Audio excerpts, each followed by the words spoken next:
Hola amigos y amigas, estamos en otro episodio del podcast sin nombre, un podcast de la prensa. Mi nombre es Irma. José Luis. Dalia.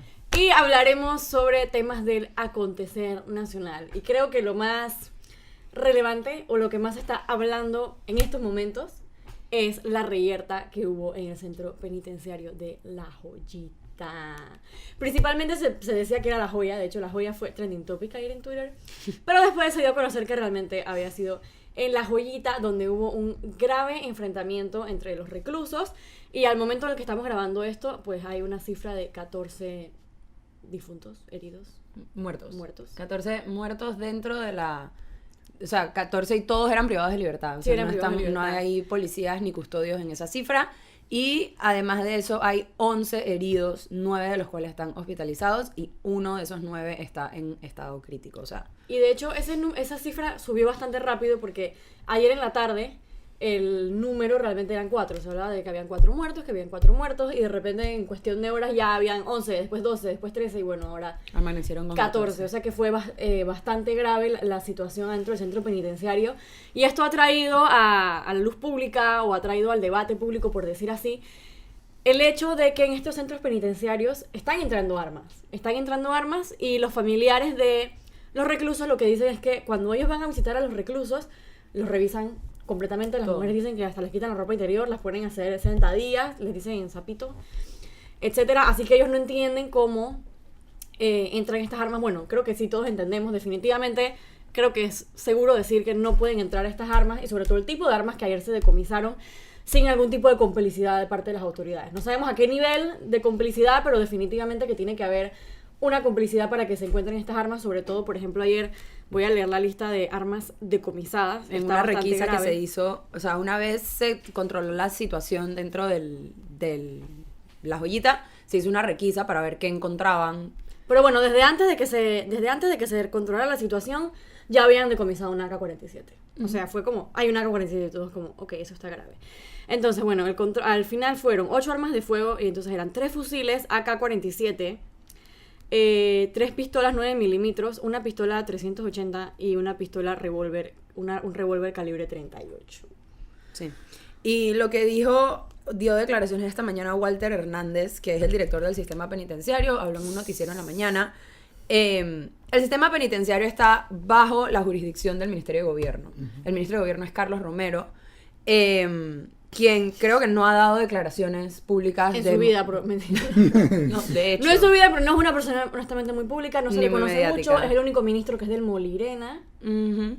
Y bueno, Walter Hernández dijo que lo que todos sabemos, un arma de ese calibre no va a entrar por la puerta principal, es una situación de arrastre, las condiciones son precarias y facilita el ingreso de artículos prohibidos. Es muy común, o sea, siempre vimos de las requisas que se hacen en los centros penitenciarios y se ven que sí, decomisan PlayStations, decomisan armas, lo que llaman armas blancas son las de... Pero o sea, también pistolas.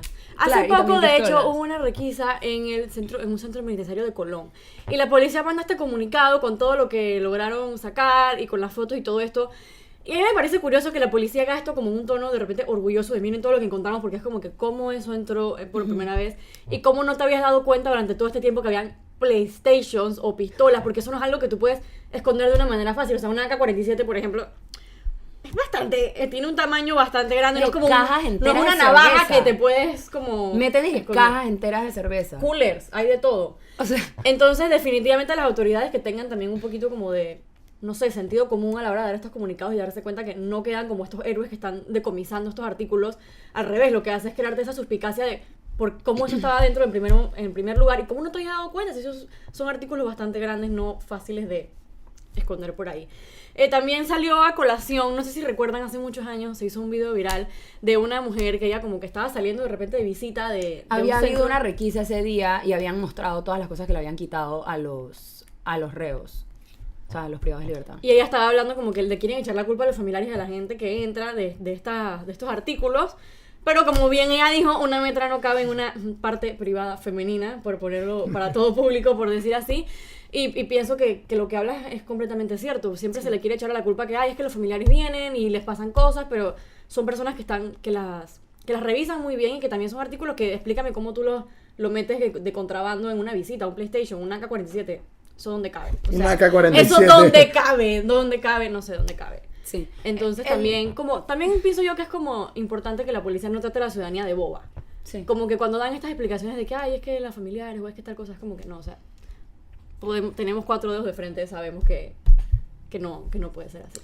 La mañana de hoy todavía están los familiares de los 14 fallecidos afuera de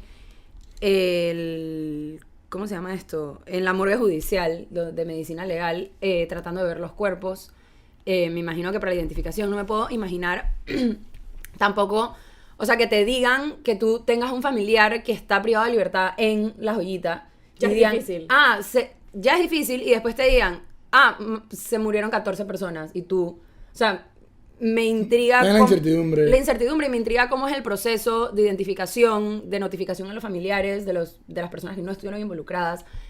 Todo ese tema, en verdad, que pase una cosa así dentro de un sistema penitenciario habla mucho de la deficiencia del sistema, porque las cárceles y los centros los centros correccionales deberían ser esos, centros correccionales, deberían ser lugares donde dentro de todo estás sacando de la calle a personas que cometen actos delictivos para, en teoría, que se rehabiliten y puedan salir de nuevo reinsertarse en la sociedad es la palabra. Entonces, el hecho de que este tipo de cosas pasen dentro del sistema penitenciario, esas personas la alimentación, la vivienda y la salud y simplemente la vida de estas personas es responsabilidad del Estado desde el momento que ellos están dentro de un centro penitenciario. O sea, caen bajo responsabilidad de que no les pase nada porque el Estado los tiene que cuidar.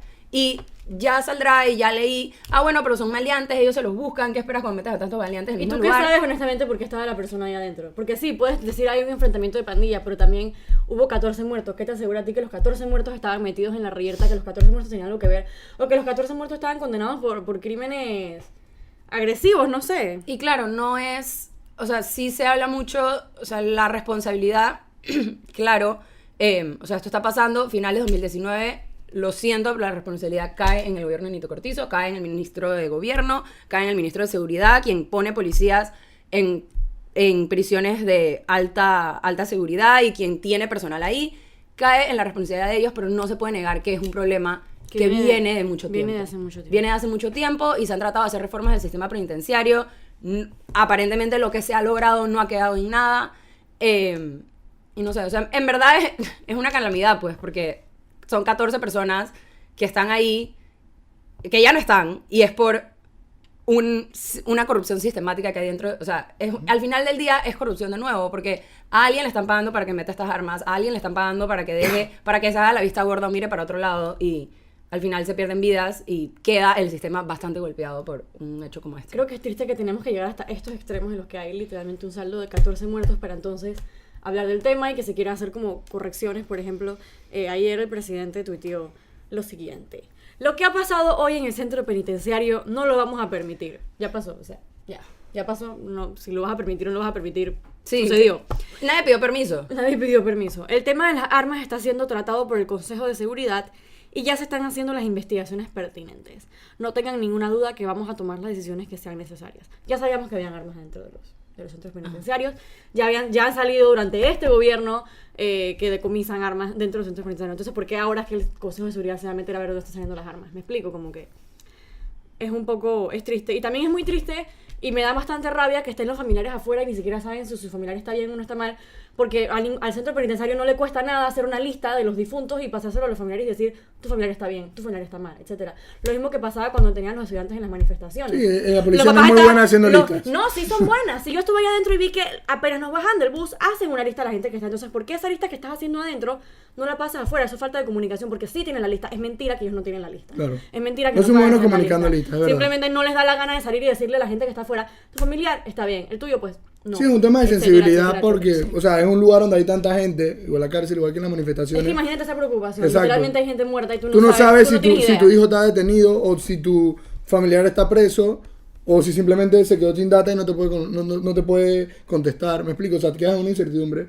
Y yo creo que, o sea, lo más importante es que estas cosas y reflejan la crisis que hay en el sistema de justicia, que nosotros estamos viendo ahora con los casos de alto perfil, pero en realidad lleva mucho más tiempo y lleva afectando no solamente a estos políticos ahora que nosotros vemos que han estado robando millones y millones, sino que la verdadera crisis de justicia está ahí. O sea, estas personas que están presas, y puede que caiga mal, pero hay que decirlo, las personas que están presas en La Joya no son las mismas personas que están presas en el Renacer.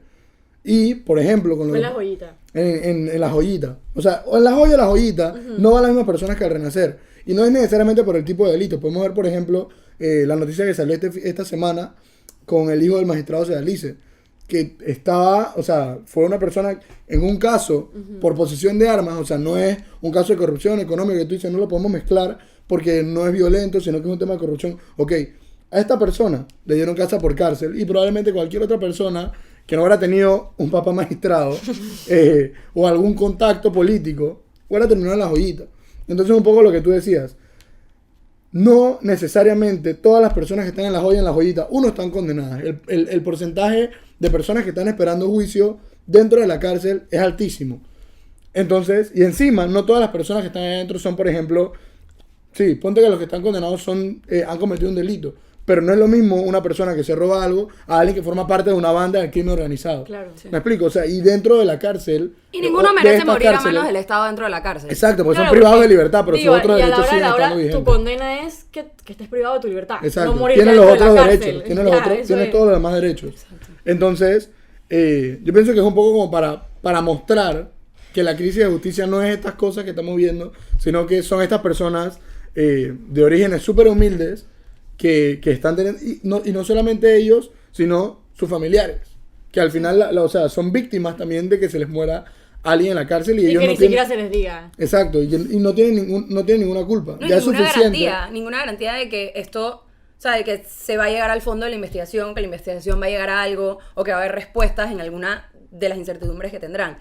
Y como, o sea, sí, la crisis de justicia no es solo el no culpable de un expresidente, ni es el, bueno, casa por cárcel o servicio comunitario de un abogado. No, o sea, afecta a todo el estrato social y afecta a miles de personas. Y no sé, habrá que ver cuáles son los siguientes pasos que va a tomar el presidente Nito Cortizo. Ya siento que es peligroso. Pero también yo pienso que alguien que está pasando muy agachado es el ministro de Gobierno. Sí. Porque se está hablando de Mirón, se está hablando de Miranda, se está hablando de Nito, pero a la hora de la hora... Nadie ni sabe quién es. Las cárceles son responsabilidad del Ministerio de Gobierno. Entonces el ministro de Gobierno tampoco puede estar pasando agachadito y estar calladito en una esquina. Tipo, lo siento, pero tienes que dar la cara eventualmente. Sí. No, estoy de acuerdo, pero me preocupa un poco que a 6 meses de gobierno haya como tal... ¿Brote? No es brote, o sea, sí me preocupa eso, pero también como esta actitud al gobierno de Nito Cortizo como que, o sea, me vas a decir de que esto no lo van a permitir. Como que ya la gente no se está comiendo el cuento. Van 6 meses y siguen con esta línea como comunicacional de que voy a tirar mis de que tweets, viene lo bueno. Y de que el buen gobierno está y que estamos armando planes y bueno, las cosas están saliendo de control. Y ciertas cosas están saliendo de control. Y ese tweet, o sea, como sabemos cuando fue lo de... Es como simplemente vamos a tratar de calmar las cosas. Y cuando sabemos que la el gente comentario de Bolota fuera de la asamblea de que no iban a entrar los gays, Nito firmó su tweet. Este tweet no lo firmó Nito. O sea que un equipo de 10 personas se sentaron a cranear cuáles eran los mejores 200 y le salió horrible porque eso no lo vamos a permitir. Entonces es todo como que, no sé, me deja como un mal sabor el manejo de todo. Si es cierto, van menos de 24 horas desde que pasó, pero no sé, algo... De que nos enteramos que pasó, porque esto de las armas, como bien dice Irma, sí, es algo que sigue pasando. Claro. Y nosotros no sabemos cuál es la condición de estas personas que están en la cárcel, pero que no pertenecen a esos grupos criminales organizados, y qué sabemos de cómo la pasan esas personas dentro de la cárcel, más allá de que hayan cometido un delito o no. Sí. Y bueno, cambiando, moviendo de tema, pero siguiendo un poco en la arista de la justicia.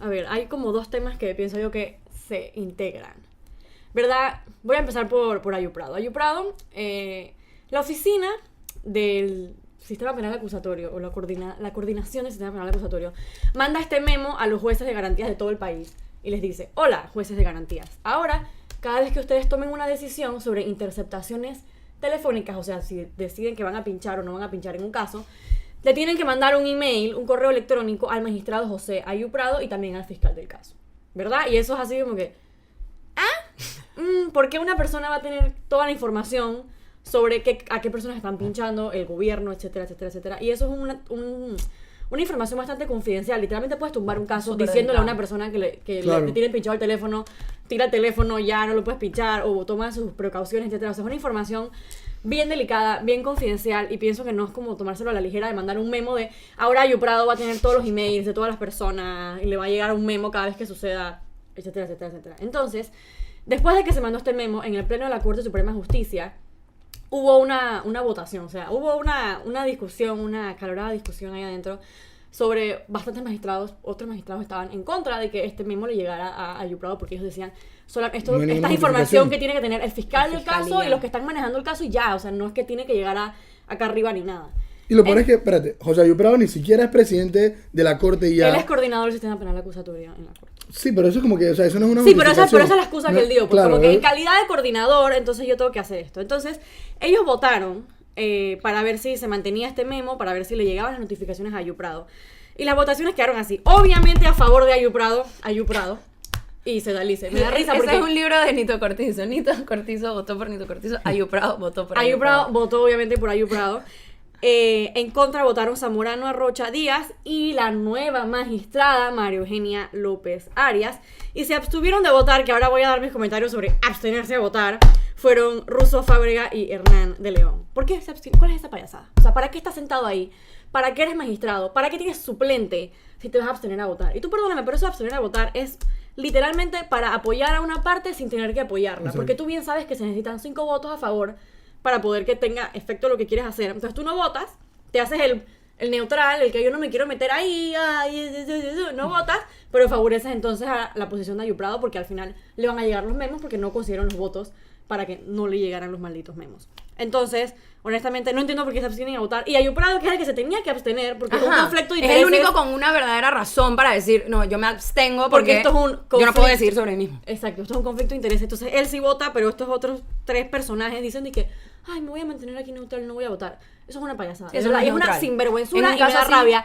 Tanto los magistrados como los diputados de la Asamblea Nacional. Para algo están ahí sentados, para algo le dieron una curul para que tenga ahí de que yo no voy a votar. ¿Qué es eso? O sea, ¿para qué están en el cargo? Ok, yo tengo opiniones distintas sobre la abstención, pero en este caso en particular sí me parece Exacto. que, o sea, si sabes que se necesitan 5 votos en contra de del memo o de la resolución para darle esta potestad a Ayu Prado y te abstienes, obviamente es un voto a favor.